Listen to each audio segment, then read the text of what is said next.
பேசும் பனிமலரே. அத்தியாயம் 15. 2 நாட்கள் கழிந்திருந்த நிலையில் அந்த மிரட்டல் பேர்வழி மீண்டும் சாராவிற்கு ஃபோன் செய்தான். பணம் ரெடி ஆயிடுச்சா? ரெடி பண்ணிட்டேன். எங்கே வரணும்?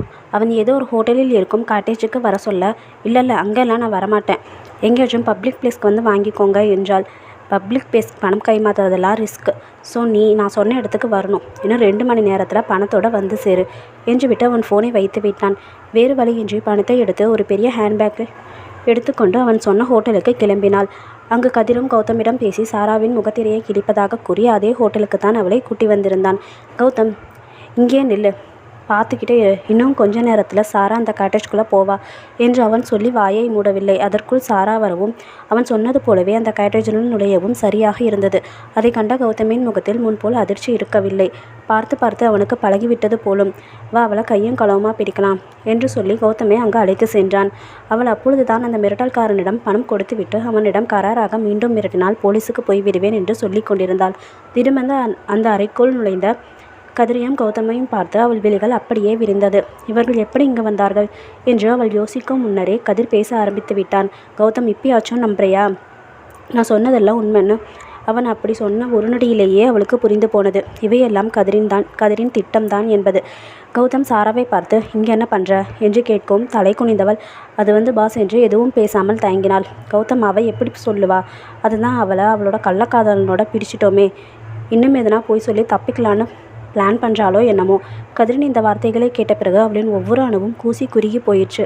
இத்தனை பெரிய அபாண்டமான பழியை தன் மீது சுமத்துகிறானே என்று அயர்ந்து போனாள். கண்களில் நீர் பெருக்கெடுக்க, இல்லை பாஸ், இவர் பொய் சொல்கிறாரு, நம்பாதீங்க. ஏன்னா நான் போய் சொல்கிறேனா? சரி, அப்படியே வச்சுக்குவோம். நீ எதுக்கு இங்கே வந்த? அதுக்கு காரணம் சொல்லு. குடியே முழுகி போயிடுச்சு, இனிமேல் எதையும் மறைத்து பயனில்லை என்று உணர்ந்தவள் அவன் வீடியோ அனுப்பி மிரட்டியதையும் பணம் கேட்டதையும் கூறினாள். நிஜமாவே பணம் கொடுக்க தான் இங்கே வந்தேன். உடனே அந்த மிரட்டல் காரணம், என்ன சாரா இப்படியெல்லாம் போய் சொல்கிற? நாம் இப்படி அடிக்கடி சந்திக்கிறது பழக்கம் தானே. இப்போ கூட எனக்கு அர்ஜென்ட்டாக பணம் வேணும்னு கொடுக்க தானே இங்கே வந்திருக்க. இப்போ மாட்டிக்கிட்டதால் என்னை மட்டும் சிக்க வச்சு நீ தப்பிக்கலான்னு நினைக்கிறியா? பொய் சொல்லாத நாயே. நீ முதல்ல நிறுத்திடி. அவ எதுக்கு பொய் சொல்லணும்? ஏன் நீ ஏன் கூடவே தப்பாக இருந்தவ தானே? என்ன சொல்கிறீங்க? நீ என்னோட கல்யாணத்துக்கு முன்னாடி பணத்துக்காக நீ என் கூட படுத்துவ தானே? எங்கே இல்லைன்னு சொல்லு பார்க்கலாம் என்று அவன் கேட்கவும் அவள் விழிகளின் நீருடன் வேகமாக இல்லை என்று தலையசைத்தாள். இன்னுமா போய் சொல்கிற? உன்னை என்ன பண்ணுறேன்னு பாரு என்றவன் சாராவை ஓங்கி கன்னத்தில் அறைந்திருந்தான். அவ்வளவுதான். கௌதமிற்கு எங்கிருந்து தான் அவ்வளவு கோபம் வந்ததோ. கதிரின் சட்டையை பிடித்தவன் அவனை வேகமாக பிடித்து தள்ளிவிட்டான். சாராவின் முன்வந்து நின்றவன் அதே வேகத்துடனேயே அவளை கன்னத்தில் அடிக்கவும் சாரா உடைந்து போனாள். உன்கிட்ட நேத்தே கேட்டேன்ல என்ன பிரச்சனைன்னு, ஏண்டு எதுவுமே என்கிட்ட சொல்லலை? கண்ட நாய்கிட்ட அசிங்கமான பேச்செல்லாம் கேட்டு அடி வாங்கி என்னையும் சேர்த்து அசிங்கப்படுத்திட்ட. வந்து தொலை என்று அவள் கையை பிடித்து வேகமாக இழுத்து சென்றான். பாதி தூரம் வரை சென்றவன் மீண்டும் வந்து அந்த மிரட்டல்காரனிடம் இருந்து அவள் கொடுத்த பணத்தை பிடுங்கிக் கொண்டு செல்ல பார்க்க அவளை கைப்பிடித்து தடுத்த கதிர், என்ன கௌதம், நான் இவ்வளவு சொல்லியும் நீ அவ்வளோதான் நம்புறியா என்று அவனை உருக்கும் குரலில் பேசினான். நாய கையெடு, உன்னை போய் ஃப்ரெண்டாக நினச்சேன் பாரு, என்ன சொல்லணும்? சாராவை பற்றி தப்பாக அந்த கடவுளே வந்து சொல்லியிருந்தாலும் நான் அதை நம்பியிருக்க மாட்டேன். அவன் மேலே கையை வச்சதுக்கு உன் கையவே உடச்சிருப்பேன். உன்னை தொடவே எனக்கு அருவெறுப்பாக இருக்குது. இனிமேல் சாராவை டிஸ்டர்ப் பண்ண நீ உயிரோடவே இருக்க மாட்டேன் என்று சொல்லி மீண்டும் சாராவின் கையை பிடித்து இழுத்து செல்ல ஆரம்பித்தான். சாராவின் மீது அவன் வைத்திருந்த நம்பிக்கை கண்டு கதிர் பொறாமையில் வெந்து போக சாராவோ முற்றும் முழுதாய் உருகி போனாள். ஒருவேளை கௌதமும் கதிருடன் சேர்ந்து அவளை கேவலப்படுத்தி இருந்தால் கூட அவள் இவ்வளவு வருந்தி இருக்க மாட்டாள். கதிரின் அனைத்து குற்றச்சாட்டுகளையும் பொய்யென்று நிரூபிக்க அவளுக்கு அவளின் கன்னித்தன்மையை காட்டும் ஒரு சான்று போதுமே. ஆனால் இப்பொழுது அவன் கொண்ட நம்பிக்கை அவளை முழுவதுமாய் வீழ்த்திவிட்டது. அவள் மனம் முழுவதும் அவனே நிறைந்து விட்டான். அவளை இழுத்து வந்து காரில் ஏற்றியவன் காரை படுவேகத்தில் ஓட்ட அதிலேயே அவன் கோபத்தின் அளவு அவளுக்கு புரிந்து போனது. வீட்டிற்கு வந்தவன் அவளை கேள்வி கேட்க தொடங்க அவள் தான் பதில் சொல்ல முடியாமல் விதி பிடுங்கி நின்றாள். எதுக்கு என்கிட்ட எதுவுமே சொல்லலை? உங்ககிட்ட சொல்ல எனக்கு அசிங்கமாக இருந்தது, அதனால தான் சொல்லலை. நீ மட்டும் சொல்லியிருந்தேன்னா அவனை அப்போவே ஒரு வழி பண்ணியிருப்பேன்ல. ரஸ்கல் எப்படி நடித்து என்னை ஏமாத்திருக்கான். எவனோ ஒருத்தன் ஹோட்டல் ரூமுக்கு கூப்பிட்டானா நீயும் கண்ணு மூடிட்டு போயிடுவியா? உனக்கு அறிவில்லை? எனக்கு என்ன பண்ணுறதுனே தெரியல பாஸ். நான் பணம் கொண்டு வராட்டி அந்த வீடியோவை ஷேர் பண்ணிடுவேன்னு சொன்னான். வேறு வழி தெரியாமல் தான் அவன் கூப்பிட்ட இடத்துக்கு போனதுக்கு நல்லா அனுபவிச்சிருக்கேன். நான் மட்டும் உன்னை நம்பாமல் இருந்திருந்தா உன் நிலமை என்ன சாரா? அவள் எதுவும் பேசாமல் அமைதியாக நிற்கும். போய் தொலை என்று அவள் ரூமிற்கு துரத்தி விட்டான். ஓடி வந்து பெட்டில் விழுந்தவளுக்கு ஒரு பெரிய விபத்திலிருந்து எந்த பிரச்சனையுமின்றி தப்பித்த உணர்வு. அவன் மட்டும் தன் மீது நம்பிக்கை கொண்டிராவிட்டால் கதிர் தன்னை மிகவும் பயங்கரமாக கேவலப்படுத்தி இருப்பான் என்று நினைத்த நொடி அவள் உடலெங்கும் நடுங்கியது. கௌதமின் இந்த செயல் அவளின் அனைத்து லட்சியங்களையும் உடைத்து அவள் மனதில் காதல் பூவை அரும்பச் செய்தது. ஆனால் அதை அவளால் உணரத்தான் முடியவில்லை. சாராவே அறியா வண்ணம் கௌதம் மீதான காதல் அவள் மனதில் கன்னத்தனமாய் புகுந்து கொண்டது. அழுதழுது ஓய்ந்தவள் அடுத்த நாள் காலையில் கண் விழித்த பொழுது ஓரளவு தெளிவு பெற்றிருந்தாள். வேக வேகமாக சமையலை முடித்து ஸ்கூலுக்கு செல்லவும் தயாரானாள். சாப்பிடுவதற்கு வந்த கௌதம் அவளிடம் எதுவும் பேசாமல் கோபமாகத்தான் இருந்தான். அவன் பரிமாற வந்ததையும் தடுத்தவன் அவரை பரிமாறிக்கொண்டும் சாப்பிட்டான். எதுக்கு பஸ் இன்னும் கோவமாக இருக்கீங்க? அதான் சாரி கேட்டேன்ல. ஓ, சாரி கேட்டுட்டா எல்லாம் சரியாயிடுமா? அதுதான் நீங்கள் எல்லாத்தையும் சரி பண்ணிட்டீங்களே, அப்புறம் என்ன, லீவ் இட். அவள் எது சொன்ன பொழுதும் அவனின் கோபம் குறையவில்லை. அவளை முறைத்து கொண்டேதான் சென்றான். அவனின் கோபம் அவளுக்கொன்றும் புதிதில்லையே. அது அவளை பாதிக்கவும் இல்லை. தோலை குலுக்கிவிட்டு வேலைக்கு சென்று விட்டாள். அன்று மாலை ஃபோன் செய்தவன் இன்னைக்கு ஈவினிங் ஒரு பார்ட்டி இருக்குது, டின்னருக்கு வரமாட்டேன் என்று கூறவும் அவள் என்ன பார்ட்டி என்று கேட்டாள். என்னமோ உனக்கென்ன என்று விட்டு ஃபோனை வைத்து வைத்தான். அவளும் அதை மறந்துவிட்டு ஏதோ வேலையில் மூழ்கி போனாள். இரவு 9 மணிக்கு மேல் வந்தவன் கையில் நிறைய புக்கேக்களை கொண்டு வரவும் அதை பார்த்தவள், என்ன பஸ் இவ்வளோ புக்கே, ஏதாவது ப்ராஜெக்ட் சக்ஸஸ்ஃபுல்லாக முடிச்சிட்டிங்களா? இல்லையா, பின்ன வேற என்ன? எனக்கு இன்றைக்கே பர்த்டே, அதுக்கு தான் என் ஃப்ரெண்ட்ஸ் பார்ட்டி வச்சாங்க, புக்கே கொடுத்தாங்க. ஓ அப்படியா பாஸ், ஹாப்பி பர்த்டே என்று அவன் கையை பிடித்து உழுக்கும் அவள் கையை உதிரியவன், எனக்கு ஒன்றும் விஷஸ் வேணாம் என்றான் கோபமாக முறுக்கி கொண்டு. இன்னும் கோபம் போகலையா? ஆமாம் போகலை. என்ன பண்ணால் போகும்? எனக்கு ஏதாச்சும் கிஃப்ட்டு கூட போயிடும். கிஃப்டா? இந்த நேரத்தில் நான் எங்கே போவேன் கிஃப்ட்டுக்கு? காலையிலேயே பர்த்டேன்னு சொல்லியிருந்தா ஏதாவது வாங்கி வச்சுருப்பேனே. ஆமாம், எனக்கு பர்த்டேன்னு நானே சொல்லி விஷயத்தையும் நானே கேட்டு வாங்கி கிஃப்ட்டும் நானே கேட்டு வாங்கிக்கணும். எல்லாம் என் தலையெழுத்து. அம்மா தாயே, ஒன்றும் வேணாம், கிளம்புறையா என்று விட்டு ரூமிற்கு சென்று விட்டான். அவன் குளித்து விட்டு அப்பொழுதுதான் லேப்டாப்பை எடுத்து வைத்திருப்பான். கதவு தட்டப்படும் ஒலி கேட்கவும் கதவை திறந்தவன் அங்கு சாரா நிற்கவும் என்ன என்று கேட்டான். ஒன்றுமில்ல பாஸ், கிஃப்ட்டு கொடுக்க வந்தேன், அதான் வேணான்னு சொன்னேனே. நீங்கள் வேணான்னு சொன்னாலும் கொடுத்துட்டு தான் போவேன். சரி கொடு. பின்னால் மறைத்திருந்த கையை முன்னால் எடுத்த பொழுது அதில் சிகப்பு நிற ரோஜாக்கள் அடங்கிய பூங்கொத்து ஒன்று இருக்க ஹாப்பி பர்த்டே என்றபடி கையை நீட்டினாள். அதை வாங்கியவன், இவ்வளோ இன்ஸ்டன்ஸாக எங்கேருந்து உனக்கு இவ்வளோ ஃப்ளவர்ஸ் கிடைச்சது? அவனை ஒரு மாதிரியாக பார்த்தவள், நிஜமாவே உங்கள் வீட்டில் தானே இருக்கீங்க? ஏன் வீட்டுக்கு பின்னாடி எல்லாம் போய் பார்க்குற பழக்கம் இல்லையோ? பின்னாடியா? அங்கே என்ன இருக்குது? போய் பார்த்தா தானே பஸ் தெரியும். சரி நீயும் வா என்றவன் அவள் கையை பிடித்து கொண்டு அந்த வீட்டின் பின்னால் செல்ல அங்கிருந்த ரோஜா தோட்டத்தை கண்டவனுக்கு தன் கண்களையே நம்ப முடியவில்லை. பல வண்ணங்களில் உயர்தரமான ரோஜாக்கள் பூத்து குலுங்கி கொண்டிருக்க அவளை திரும்பி பார்த்தவன், சாரா இதையெல்லாம் நீயா வச்ச? ஆமாம் பாஸ், சும்மா இல்லை, இதெல்லாம் என்னோட 9 மாத உழைப்பு. சரி, இந்த ரோசஸ் எல்லாம் என்ன பண்ணுவேன்? பொக்கே ஷாப்பில் சேல்ஸ் பண்ணிவிடுவேன். அடிப்பாவி, எனக்கே தெரியாமல் என்னோட இடத்துல இவ்வளோ பெரிய பிஸ்னஸ் பண்ணிகிட்ருக்கியா? சட்டைன்னு நாக்கை கடித்தவள், சாரி பாஸ், வேணும்னா நான் இந்த இடத்துக்கு ரெண்ட் பே பண்ணிடுறேன். வேணாம், இந்த ரோசஸ்க்காகவே இந்த இடத்த உனக்கு ஃப்ரீயாகவே தரேன். ஓ, உங்களுக்கு இருந்தாலும் இவ்வளோ தாராள மனசு இருக்கக்கூடாதுப்பா. நான் என்ன பாஸ், இந்த இடத்த தூக்கிட்டா போக போகிறேன். இன்னும் 3 மந்த்ஸ் தானே நானே இங்கே இருக்க போகிறேன். அப்புறம் இது எல்லாமே உங்களுக்கு தான். ஆனால் ஒரே ஒரு ஹம்பிள் ரிக்வெஸ்ட், செடியெல்லாம் கொஞ்சம் கேர் பண்ணி பார்த்துக்கோங்க, இல்லாட்டி செடி வாடி போயிடும் பாஸ்.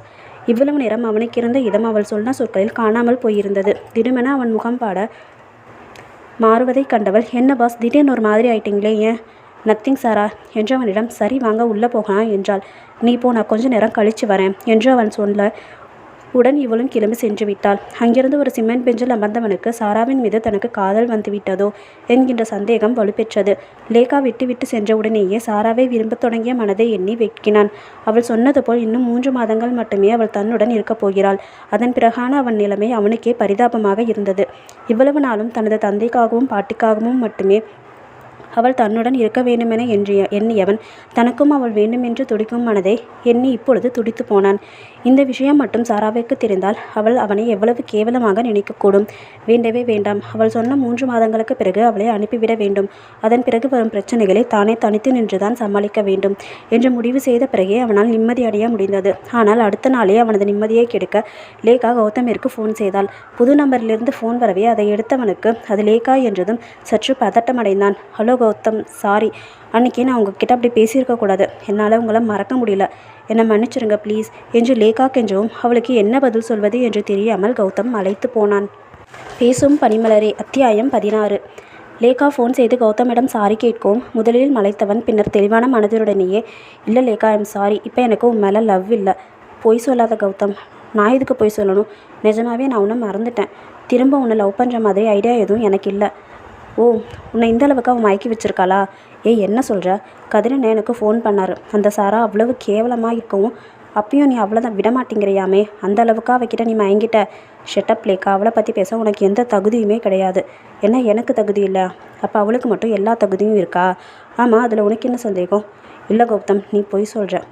உன்னை பற்றி எனக்கு நல்லாவே தெரியும். நீ கேஸ்ட் ஸ்டேட்டஸ் எல்லாம் பார்ப்பன்னு எனக்கு தெரியும் கௌதம். கண்டிப்பாக உன்னால் அந்த சாராவை லவ் பண்ணவே முடியாது. நீ சொல்கிறதும் சரிதான் லேக்கா. ஒருவேளை அவன் சாராவாக மட்டும் இருந்திருந்தா எனக்கு அவன் மேலே லவ் வந்திருக்காது தான். ஆனால் இப்போ அவன் என்னோடய ஒய்ஃப் மேலே லவ் வர்றது ஒன்றும் தப்பில்லையே. என்ன ஒய்ஃபா? ஆமாம், ஒய்ஃப் தான். கல்யாணமே பண்ணிக்கிட்டியா? ஆமாம். எப்போ? அதெல்லாம் உன்கிட்ட சொல்லணும்னு அவசியம் இல்லை. ஃபோனை வைக்கிறியா என்று விட்டு அவன் ஃபோனை கட் செய்து விட்டான். ஆனால் லேக்கா மிகவும் கொதித்து போனாள். சாரா வேண்டுமென்றே திட்டமிட்ட கௌதமை தன்னிடமிருந்து பிரித்து விட்டதாக எண்ணினாள். அவள் செய்த தவறினால்தான் கௌதம் அவனை பிரிந்து சென்றதை அவள் உணரவே இல்லை. ஒரு பொருள் தன் கையை விட்டு போகும் பொழுது தானே அதன் அருமை புரியும். அவளுக்கு கௌதமின் மீது இப்பொழுது காதலே இல்லாத பொழுதும் அவனை அடைய வேண்டும் என்கின்ற வெறி மட்டும் உடலெங்கும் பரவியது. அதுவரை பாரிஸிலேயே இருக்கப் போவதாக முடிவு செய்திருந்தவள் இப்பொழுது இந்த படிப்பு முடிந்ததும் இந்தியா செல்வதென முடிவை மாற்றினாள். நாட்கள் கரைய சாரா சொன்ன அந்த 3 மாத கணக்கு முடிய இன்னும் 1 மாதமே மீதமிருந்தது. இப்பொழுதெல்லாம் கௌதமிடம் பேசும் பொழுது சாராவிடம் தோன்றும் அதிகப்படியான ஆர்வம் தெளிவாயிருந்த அவன் மனதை மீண்டும் சலனத்தை பரப்பியது. அன்று கூட ஆஃபீஸில் இருந்து லேட்டாக வந்தவன் அவனது அறைக்கு சென்று மீண்டும் திருப்பி சாப்பிட வரவே இல்லை. வெகு நேரம் காத்திருந்து பார்த்தவள் அவன் வராமல் போகவே அவனது அறைக்கே சென்று பார்த்தாள். அவன் தலையை பிடித்தபடி அமர்ந்திருக்கவும், என்னாச்சுபா, சாப்பிட்டு வரலையா என்று கேட்டாள். இல்லை, எதுவும் வேணாம், தலை வலிக்குது என்றான். தலைவலியா? ஏன், ரொம்ப வேலையோ? ஆமாம், இன்னும் இருக்குது. எல்லாத்தையும் முடிச்சுட்டு தான் தூங்கணும். சாப்பிடாம வேலை பார்த்தா தலை தான் வலிக்கும். ஐயோ சாரா, எனக்கு பசிக்கல, ப்ளீஸ் போ. இருங்க பஸ், நான் வேணா உங்களுக்கு தலைவலி தைலம் தேய்ச்சி விடுறேன் என்றபடி அருகில் வந்தவளை கண்டு அவன் பதறியே விட்டான். அவளை தடுக்கும் வழி தெரியாமல் விழிவிரிய அவளையே பார்த்து கொண்டு நின்றிருந்தவனை படுங்க என்று சொல்லி படுக்க வைத்தவன் அந்த மருந்தை எடுத்து தேய்த்து விடவும் கண்மூடிய அந்த சுகத்தை அனுபவித்தவன் அப்படியே கண் சொக்கி தூங்கி போனான். தேய்த்து முடித்தவள் அவனிடமிருந்து எந்த சப்தமும் இன்றி போகவே அதன் பின்னர் தான் அவன் தூங்கிவிட்டதை உணர்ந்தான். ஐயோ, தூங்கிட்டாரா? ஏதோ ஃபைல்ஸ் பார்க்கணுன்னு சொன்னாரே, நான் தான் தூங்க வச்சிட்டேன்னு சொல்லி என்னை திட்டுவாரோ என்று பயந்தவள் அந்த ஃபைல்ஸை எடுத்துக்கொண்டு வெளியில் சோஃபாவில் அமர்ந்து அதை பார்க்க தொடங்கினாள். எவ்வளவு நேரம் பார்த்தாலோ அந்த சோஃபாவிலேயே தலை சாய்ந்தபடி தூங்கி போனாள். நடுஇரவில் கண் விழித்த கௌதமிற்கு அப்பொழுதுதான் வேலை இருப்பதே ஞாபகம் வந்தது. சாரா தலையை பிடித்து விட்டதில் தலைவலி காணாமல் போயிருக்க அந்த சுகத்தை எண்ணியவனுக்கு இன்னும் இனித்தது. ஃபைல்ஸை தேடியவன் அது கிடைக்காமல் போக, எங்கே வச்சேன் இந்த ஃபைல்ஸை? ஒருவேளை சாரா எங்கேயாச்சும் எடுத்து வச்சிட்டாளோ என்று யோசித்தவன் வெளியே வர அங்கு சோஃபாவில் அமர்ந்து தூங்கியபடி இருந்தவளை கண்டவனுக்கு உள்ளம் உருகி போயிற்று. வந்து அவள் அருகில் அமர்ந்தவன் அவள் கையிலிருந்த ஃபைல்ஸை வாங்கி வைத்துவிட்டு அவளை பார்த்தபடியே அமர்ந்து விட்டான். சற்று லேசாக தெரிந்திருந்த அவள் உதடுகளை கண்டவனுக்கு அதை ருசிக்கும் அவள் தலைக்கேறியது. தன்னையே அறியாமல் அவளை நோக்கி குனிந்தவன் லேசாக அவள் உதடுகளின் மேல் அவன் உதடுகளை பதித்து உடனே விலக்கினான். அந்த இதழொற்றல் அவனுக்கு ஒரு புதுவித போதையை கொடுக்க தலையை உலுக்கி அந்த எண்ணங்களை விரட்ட பார்த்தான். லேசாக விலகியிருந்த சேலை வேறு அவளது இளமையை இலைமறைவாய் காட்ட அவனால் கண்களைத்தான் விலக்கிக் கொள்ள முடியவில்லை. அவளை அணு அணுவாக ரசித்தவன் முற்றிலும் அதில் தொலைந்து போனான். திடுமென அலாரம் சப்தம் கேட்கவே திடுக்கிட்டவன் அவள் கண்களை கசக்கி கொண்டு எழவும் அதில் பயந்து போனான். அவள் நன்றாக கண் விழிப்பதற்குள் கிறங்கி போயிருந்த முகத்தை சிரமப்பட்டு சரி செய்தான்.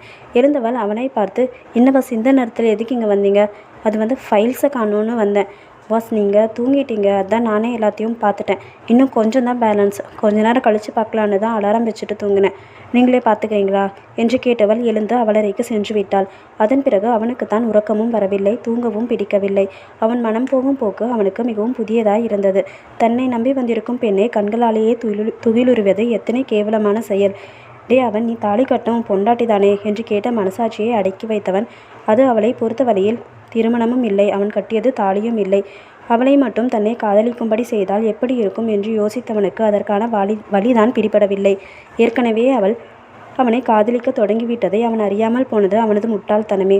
1 வாரம் கடந்திருந்த நிலையில் அன்று கௌதம் சாராவிடம், சாரா, இன்னும் 2 டேஸில் மும்பைக்கு பிஸ்னஸ் விஷயமா போகணும்.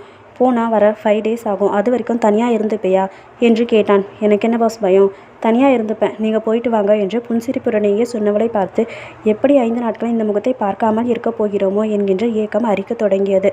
அடுத்த நாள் காலையில் கௌதம் ஆஃபீஸிற்கு செல்ல தயாராகி வந்த பொழுது சாராவின் தோழி மேரி வந்திருப்பதை கண்டான். அவனும் மேரியுடன் சிறிது நேரம் பேசிவிட்டு ஆஃபீஸிற்கு கிளம்பிவிட்டான். கார் வரை சென்றவன் ஒரு ஃபைல்ஸை மறந்து வைத்து விட்டதை நினைத்து அதை எடுக்க மீண்டும் வீடு வரை சென்றவன் சாராவும் மேரியும் ஏதோ காரசாரமாய் பேசிக்கொண்டிருப்பதை கேட்டு அப்படியே தேங்கி நின்றான். மேரிதான் சாராவிடம் கோபமாக பேசிக்கொண்டிருந்தாள்.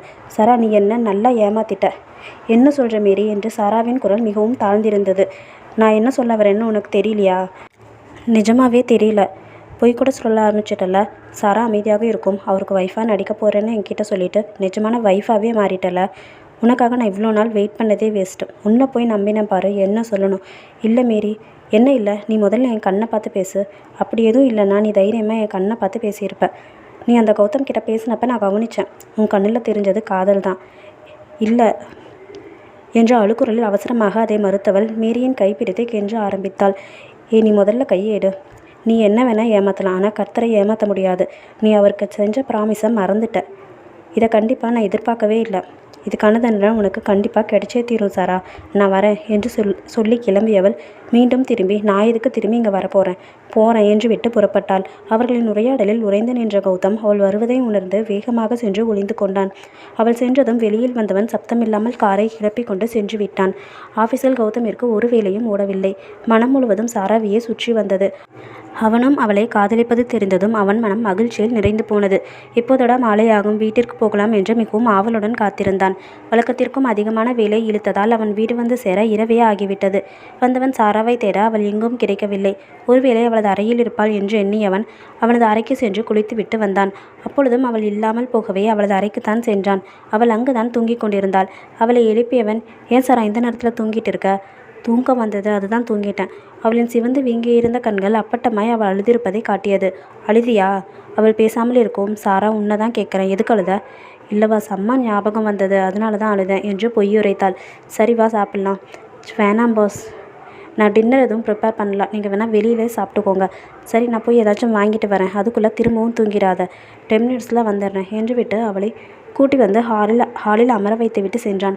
சிறிது நேரத்தில் வந்தவன் அவளை சாப்பிட கூப்பிட அவளும் வந்து அமர்ந்தாள். அவனை பரிமாறவும் செய்ய அவளோ உயிரற்ற விரித்த பார்வையுடன் அமர்ந்திருந்தாள்.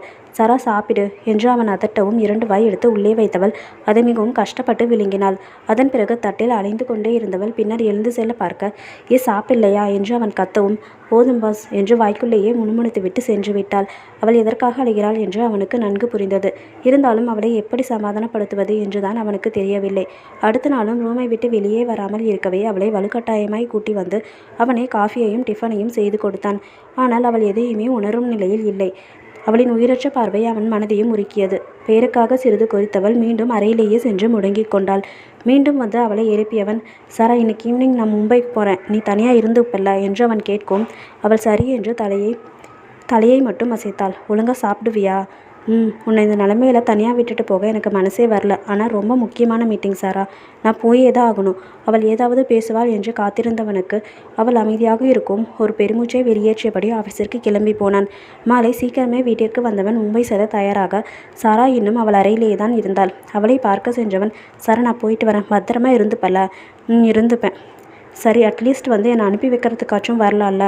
மனமே இல்லாமல் எழுந்தவள் வாயில் வரை அவனுடனேயே வந்து நிற்கவும் அவள் தாடையை பிடித்து நிமிர்த்தியவன், சாரா, இங்கே பாரு, உனக்காக நான் இருக்கேன், எப்பயும் உன்னை விட்டுற மாட்டேன். ப்ளீஸ், நான் ஊருக்கு போயிட்டு வர வரைக்கும் வேலை வரைக்கும் சாப்பிட்டுட்டு பத்திரமா இரு. நான் முடிஞ்ச வரைக்கும் சீக்கிரமே வந்துடுறேன் என்றவனது காதல் மொழிகள் அவள் காதுகளை எட்டினாலும் மனதினை சென்றடையவில்லை. வெடித்த பார்வையுடனேயே அவனுக்கு விலை கொடுத்தவள் நிம்மதியாக வந்து படுக்கையில் விழுந்தாள். இனிமேல் அவனை கேள்வி கேட்கவோ சாப்பிடு என்று தொல்லை செய்யவோ யாரும் இல்லை. அவளுக்கு இப்பொழுது வேண்டியது எந்த தடையும் இல்லாத ஆழ்ந்த தூக்கம். அதற்கு தடையாக இருந்தவன் வெளியேறி சென்றதில் அவளுக்கு மிகுந்த மகிழ்ச்சி கூட ஏற்பட்டது. அத்தியாயம் 17. கௌதம் மும்பைக்கு சென்றதும் சாரா பெரிதும் நிம்மதியடைந்தாள். மேரி சொன்னது போல் இனி தன்னால் கடவுளின் வழியில் செல்ல முடியாது என்பதை உணர்ந்தவளுக்கு அதை ஏற்றுக்கொள்ளத்தான் முடியவில்லை. தானே அறியாமல் தனக்குள் வந்த காதல் தனது லட்சியங்களை சுக்குநூறாக்கி தகர்த்தெறிந்ததை அவளால் தாங்க முடியவில்லை. கடவுளுக்கு துரோகம் செய்துவிட்டதாகவே கருதினாள். இந்த குற்ற உணர்வோடு தன்னால் இதன் பின்னரும் உயிர் வாழ முடியும் என்று அவளுக்கு தோன்றவில்லை. அதற்கான தேவையும் இல்லை. சாப்பிடவும் தோன்றாமல் அப்படியே அந்த படுக்கையிலேயே விழுந்து கிடந்தாள். அவன் இருந்த பொழுது வற்புறுத்தி கொடுத்த காஃபியும் டிஃபனுமே அவளது கடைசி உணவாகி போனது. மும்பை சென்றவனுக்குத்தான் அவள் நினைவாகவே இருக்க அடிக்கடி ஃபோன் செய்து அவளை தொல்லை செய்ய ஆரம்பித்தான். அவன் எது கேட்டாலும் ஒற்றை சொல்லில் பதில் சொல்லிவிட்டு ஃபோனை வைத்தாள். மறுநாள் காலையும் அவன் ஃபோன் செய்யவே கோபமுற்றவள் அவளது மொபைலை தூக்கி சுவற்றின் மீது எறிய அது நொறுங்கி போனது. கௌதம் மீண்டும் மீண்டும் முயற்சிக்க ஃபோன் ஸ்விட்ச் ஆஃப் என்று வரவே அவள் ஃபோனில் சார்ஜ் இல்லையோ என்று எண்ணிவிட்டு வேலையில் மூழ்கி போனான். மதியம் ஃபோன் செய்தும் ஸ்விட்ச் ஆஃப் டோன் வர கேட்கவும் தான் அவன் மனதில் சிறு பயம் பரவியது. உடனே வாட்ச்மேனருக்கு ஃபோன் செய்து சாரா வெளியில் வந்தாளா என்று கேட்கவும் அவன் இல்லை என்று சொன்னான். சரி, உன் ஃபோனை கொண்டு போய் சாரா கிட்ட கொடு. சரிங்க சார் என்றவன் ஃபோனை வைக்காமலேயே வீட்டினுள் சென்று மேடம் என்று கத்தினான். எந்த எதிரொலியும் இன்றி போக, சரி, அவன் ரூமில் தான் இருப்பா, அங்கே போ என்று கௌதம் சொன்னவுடன் அவளது அறைக்கே சென்றான். திறந்திருந்த அறையில் சாரா நன்கு அயர்ந்து தூங்கிக் கொண்டிருந்தாள். அவன் பலமுறை பலமாக அழைத்ததன் பின் மிகவும் மெதுவாக எழுந்தவள் என்ன என்று எரிச்சலுடன் கேட்க வாட்ச்மேன் ஃபோனை அவளிடம் கொடுத்தான். சாரா, என்ன பண்ணிட்டு இருக்க? ஃபோன் பண்ணால் ஏன் ஸ்விட்ச் ஆஃப்னு வருது என்று அவன் வரிசையாக கேள்விகள் கேட்க தொடங்கவும், என்ன பாஸ், என்ன வேணும் உங்களுக்கு? ஃபோன் கீழே விழுந்து உடஞ்சிருச்சு. எதுக்கு என்னை டிஸ்டர்ப் பண்ணிகிட்டே இருக்கீங்க? போன வேலையை பாருங்கள். ஏய் நிறுத்து, எதுக்கு இப்படி புரியிற? நான் என்ன உன்னை டிஸ்டர்ப் பண்ணினேன்? ஜஸ்ட்டு சாப்பிடியான்னு கேட்க தானே கால் பண்ணேன். அது கூட கேட்கக்கூடாதா? கேட்ட வரைக்கும் போதும். நான் சாப்பிட்டாலும் சாப்பிடாட்டையும் உங்களுக்கு என்ன? அப்படி என்ன அக்கறை? தயவு பண்ணி ஃபோனை வைங்க பாஸ், தொந்தரவு பண்ணாதீங்க. ஓ, நான் ஃபோன் பண்ணுறது உனக்கு தொந்தரவாக இருக்கா? ஆமாம். சரி, இனிமேல் நான் ஃபோன் பண்ண மாட்டேன். வாட்ச்மேன் கிட்ட வேலைக்கு சாப்பாடு வாங்கிட்டு வந்து கொடுப்பான். ஒழுங்காக சாப்பிடு என்றபடி ஃபோனை வைத்து விட்டான். சிறிது நேரம் கழித்து வாட்ச்மேனுக்கு ஃபோன் செய்து அவள் சாப்பிட்டாளா என்று விசாரித்தான். தெரியல சார், வாங்கிட்டு வந்த சாப்பாடை வச்சுட்டு போக சொன்னாங்க. இனிமேல் வீட்டுக்குள்ளே வரக்கூடாதுன்னு சொல்லி வீட்டையும் லாக் பண்ணிட்டாங்க சார். மேடமுக்கு காய்ச்சலாக இருக்கும் போல சார். பக்கத்தில் நின்னத்துக்கே அனல் அடித்தது. அந்த நிமிடம்தான் அவளை தனித்து விட்டு வந்தது தவறு என்பதை உணர்ந்தான். வந்த வேலையை அப்படியே விட்டுவிட்டு மீண்டும் ஊருக்கு கிளம்பியவனை விதியும் வஞ்சித்தது. ஃப்ளைட்டில் டிக்கெட் கிடைக்கவில்லை. அடுத்த நாள் காலையில் தான் டிக்கெட் கிடைக்க அவன் போய் சேர மாலையே ஆகிவிடும். பாட்டியையோ அப்பாவையோ போய் பார்க்க சொல்லலாம் என்றால் அவர்களும் ஆன்மீக சுற்றுலாவிற்கு சென்றிருந்தனர். மிகவும் கஷ்டப்பட்டு அந்த நாளை நீட்டி தள்ளியவன் அடுத்த நாள் ஃப்ளைட் ஏறி ஒருவாறு வந்து சேர்ந்தான். அவனிடம் இருக்கும் இன்னொரு சாவியை கொண்டு கதவை திறந்தவன் வேகமாக உள்ளே சென்று பார்க்க அவளிடம் சிறு அசைவு கூட இல்லை.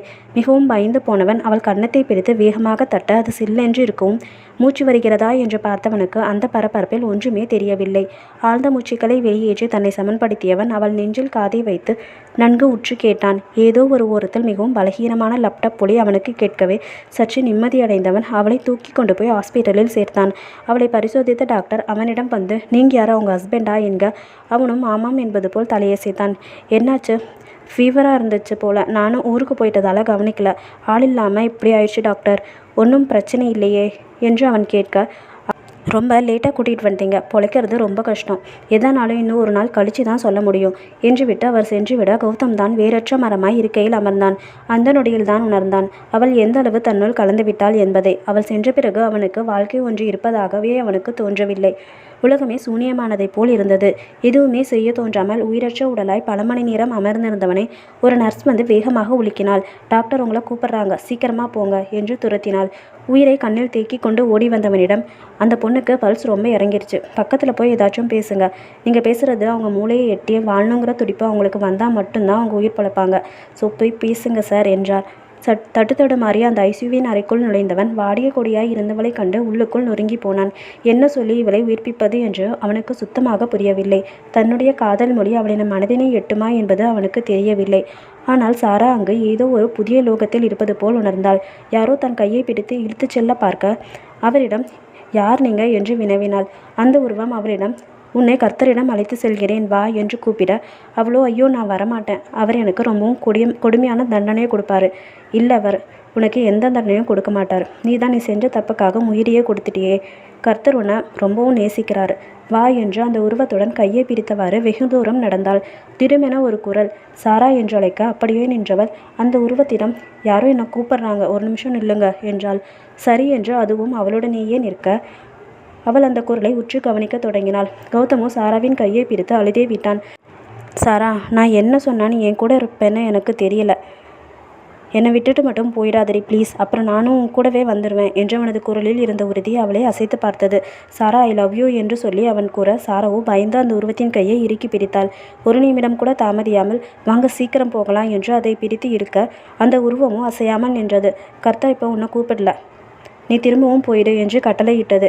இல்லை, நான் போக மாட்டேன் என்று அடம் பிடித்தவளை, இன்னும் உன் வாழ்க்கை முடியலை, உனக்காக ஒரு புதிய வாழ்க்கை படைக்கப்பட்டிருக்கு, அதில் நீ யாருக்காகவும் எந்த தியாகமும் செய்ய வேண்டியதில்லை, நீ சீக்கிரம் போ என்று அந்த உருவம் சொல்ல கண்களில் கண்ணீருடன் போக மாட்டேன் என்று தலையசைத்தாள்.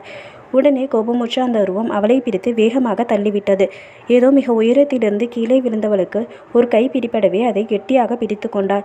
பொத்தென்று எங்கோ சென்று விழுந்த உணர்வு. விழுந்த வேகத்திலேயே எழுந்தமர்ந்தவள் ஆழ்ந்த மூச்சுக்களை வெளியேற்றினாள். முகத்தில் ஏதோ ஒருத்த அதை இழுத்து தூக்கி எறிந்தாள். அது அவள் அணிந்திருந்த ஆக்சிஜன் மார்க் தான். அதன் பிறகே சுற்றும் முற்றும் பார்த்தவள் அது ஒரு ஹாஸ்பிட்டல் அறை என்று தெரிந்தது. தான் இவ்வளவு நேரம் கண்டது எல்லாமே கனவு என்பதும் புரிந்தது. தன்னருகே அமர்ந்து தன்னையே வெறித்து கொண்டிருந்தவனை கண்டவள், அந்த அரக்கன் தான் தன்னை உயிர்ப்பித்து விட்டான் என்று மனதிற்குள் ஏதேதோ குழப்பி கொண்டு கட்டிலை விட்டு கீழிறங்கி அவன் சட்டை காலரை கெட்டியாக பிடித்து கொண்டாள். டேய், ஏண்டா இப்படி பண்ணின? எனக்கு உயிர் கொடுக்க சொல்லி நான் உன்கிட்ட கேட்டேனா என்று கண்டபடி பிதற்றத் தொடங்கினாள். அவனை வேகமாக பிடித்து தள்ளினாள். அவன் பயந்து போய் பின்னால் நகர அதற்குள் 2 நர்ஸ்கள் வந்து அவளை வலுக்கட்டாயமாய் படுக்க வைத்து ஊசியை செலுத்தினர். மீண்டும் எழுந்து அமர்ந்தவள் தலையை கை வைத்தபடி அமர்ந்திருக்க கௌதம் அவள் அருகில் வந்து பயந்து சாரா மிகவும் மெல்லிய குரலில் அழைத்தான். உடனே தலையை நிமிர்த்தி அவள் பார்த்த தீப்பார்வையில் அவன் மனதிற்குள் முற்றும் முழுதாய் எரிந்து போனான். சிறிது நேரத்திலேயே ஊசி மருந்தின் தாக்கத்தில் கண் சொக்கி போய் மயங்கி போனாள். அவளின் ஆவேசம் கண்டு அவனுக்கு புயலடித்து ஓய்ந்தது போல் இருந்தது. எனினும் அவள் அபாய கட்டத்தை தாண்டிவிட்டாள் என்கின்ற டாக்டரின் வார்த்தைகளே அவனையும் உயிர்ப்பித்தது. அதன் பிறகு அன்று முழுவதும் அவள் கண்விழிக்கவே இல்லை. மறுநாள் காலையில்தான் கண் விழித்தாள். அவள் எழுந்த விஷயத்தை நர்ஸ் வந்து அவனிடம் சொல்ல அவனுக்கோ அவளை பார்க்க செல்லவே பயமாக இருந்தது. நேற்று போல் ஆவேசமாக நடந்து கொள்வாளோ என்று நினைத்தான். மெதுவாக அறைக்கதவை திறந்து பார்த்தவன் அவள் அருகேவும் சென்றான். அவனை நிமிர்ந்து பார்த்த அவள் விழிகளில் நேற்று போல் கோபம் சிறிதும் இருக்கவில்லை. மாறாக அமைதியும் தெளிவுமே இருந்தது. அவனை பார்த்து சிறு புன்னகை கூட சிந்தினாள்.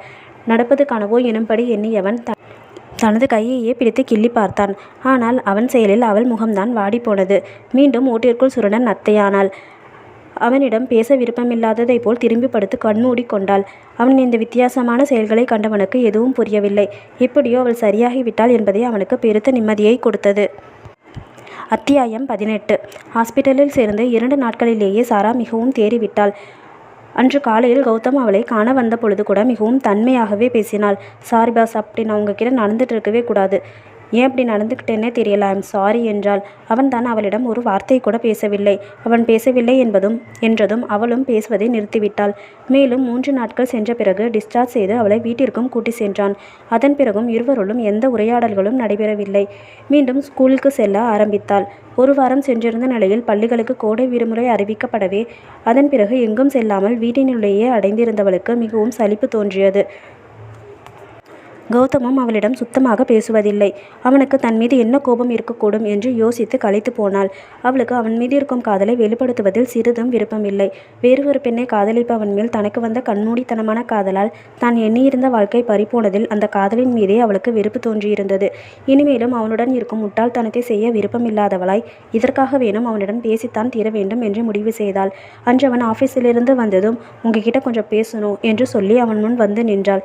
இரு, ஃப்ரெஷ் ஆகிட்டு வரேன் என்று சொல்லிவிட்டு அவனது அறைக்கு சென்றவன் 10 நிமிடங்களில் திரும்பியும் வந்தான். அவள் சோஃபாவில் அமர்ந்திருக்கவும் அவள் அருகே சென்று அமர்ந்தான். என்ன பேசணும்?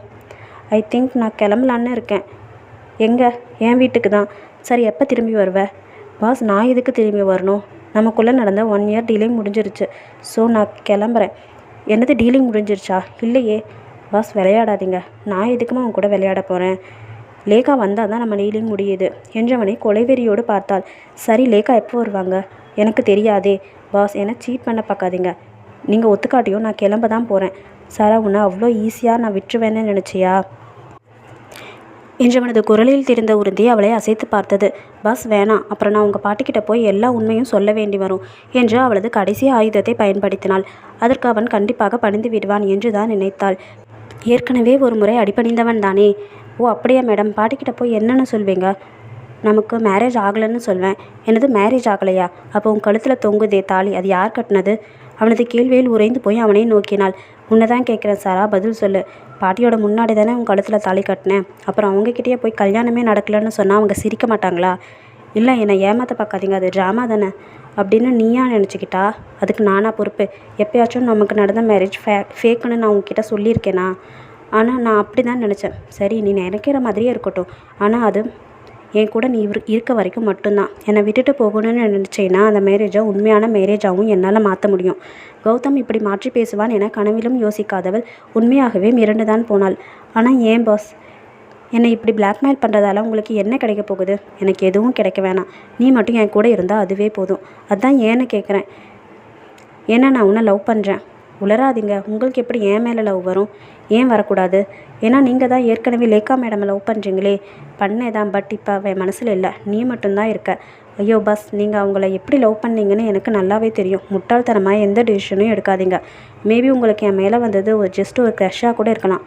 அதுக்காக உருகி லவ் பண்ண பொண்ணை விட்டுட்டு என்ன போய் லவ் பண்ணுறேன்னு சொல்லுது ரொம்ப தப்பு பாஸ். இதனால் உங்கள் லைஃபே ஸ்பாயில் ஆகிடும். சாரா, நிறுத்து. எனக்கே கிளாஸ் எடுக்கிறியா? எது நல்லதுன்னு எனக்கு நல்லாவே தெரியும். உன்கிட்ட நான் என் லவ்வை அக்செப்ட் பண்ண சொல்லியோ இல்லை என் கூட வாழ சொல்லியோ நான் எதுவுமே கேட்க போகிறதில்ல. நீ என் கூட இருந்தால் அது மட்டுமே எனக்கு போதும். நோ பாஸ், என்னால் முடியாது. என்னோட லைஃப் இது கிடையாது. என்னால் இதுக்கு மேலேயும் இங்கே இருக்க முடியாது. என்னது உன்னோட லைஃபா? 2 வாரத்துக்கு முன்னாடி சாக கிடந்தியே, அப்போவே உன் லைஃப் முடிஞ்சிருச்சு. இப்போ நீ வாழ்ந்துட்டு இருக்கிறது நான் உனக்கு கொடுத்த லைஃப். சாவு வரைக்கும் போன உன்னை மீட்டு கொண்டு வந்தது நான் தான். ஸோ இனிமேல் உன்னோட லைஃப்பை பற்றி பேசுகிற ரேட்ஸ் உனக்கே கிடையாது. அவள் அதிர்ச்சியில் பாஸ் என்று கத்த. என்னடி கத்துற? தெரியாமல் தான் கேட்குற. சாகிற அளவுக்கு உனக்கு என்ன பிரச்சனை? சாகணும்னு நினச்சா வேறு எப்படியாச்சும் சாக வேண்டியது தானே. அதுக்கு வழியா இல்லை. எதுக்கடி பட்னி கிடந்து சாகணும்னு முடிவு பண்ணினேன்? பசியால் அணுவாக சாகிறது எவ்வளவு பெரிய கொடுமை.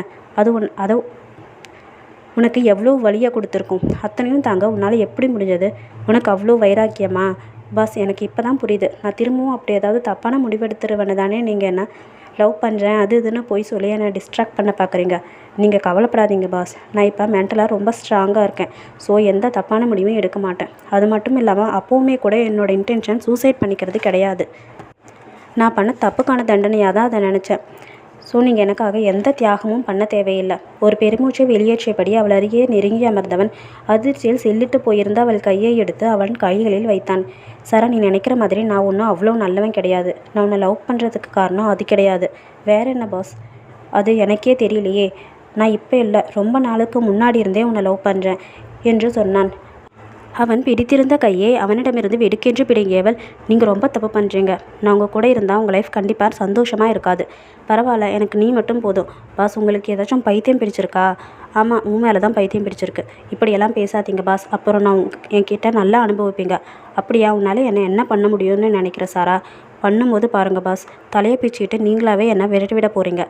அது இந்த ஜென்மத்தில் நடக்காது. பார்க்கலாம் பாஸ் என்றவள் அவளது அறைக்கு சென்று விட்டாள். அடுத்த நாள் ஆன்மீக சுற்றுலா சென்ற கௌதமின் அப்பாவும் பாட்டியும் அப்பொழுதுதான் சாராவிற்கு உடல்நலம் விசாரிக்க வந்தனர்.